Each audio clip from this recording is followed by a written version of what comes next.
24 घंटे पहले इसी जगह पर मनालसू नदी में एक ट्रेवलर फंस गई थी। पानी काफी बढ़ आया था, तो यहाँ पर जो ट्रेवलर है वो फंस गई थी। अब आपको वो ट्रेवलर नहीं दिख रही है, लेकिन मनालसू नदी से वो ट्रेवलर निकाली कैसे गई? दरअसल हुआ ये कि रात को जब बारिश हुई तो ट्रेवलर जो है वो खड़ी खड़ी पलट गई और इस नदी में बहने लगी।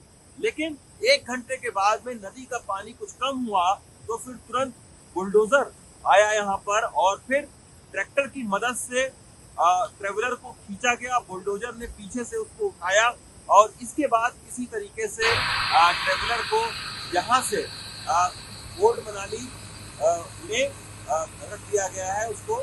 और अब हालात ये है ओल्ड मनाली के कि ये आप देखिए, ये ब्यास नदी की जो सहायक नदी है मनालसू, वो देखिए कितनी तेज इसका बहने का रफ्तार है और इतना पानी है इसमें, क्योंकि 3 दिनों से लगातार बारिश हो रही है।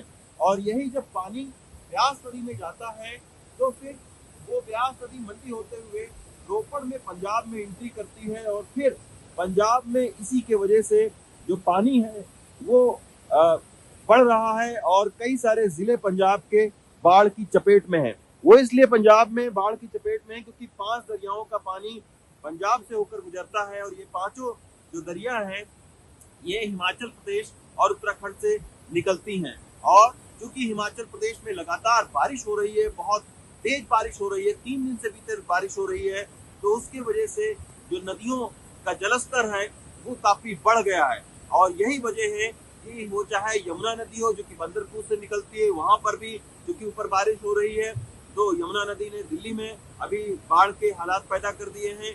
और इसके बाद में ब्यास, रावी, सतलुज, ये सारी जो 5 नदियां हैं इन्होंने पंजाब में कई सारे जिलों में बाढ़ के हालात पैदा कर दिए हैं। वो इसलिए कर दिए हैं क्योंकि पहाड़ों पर लगातार बारिश हो रही है। बीते 3 दिनों से मैं कुल्लू मनाली में हूँ, अलग अलग जगहों पर जाता रहा हूँ, यहाँ बारिश रुकने का नाम नहीं ले रही है। यही वजह है कि इससे भारी तबाही मची है। आज लैंडस्लाइड होने की वजह से 5 लोगों की मौत हो चुकी है और इस तरीके से अलग अलग कई सारी लैंडस्लाइड की घटनाएं हुई हैं। जो चंडीगढ़ लेह राजमार्ग है वो भी कई सारी जगहों से बाधित हो चुका है और फिलहाल वो बंद है। मनाली से अश्विनी के साथ रवि शुक्ला, NDTV इंडिया।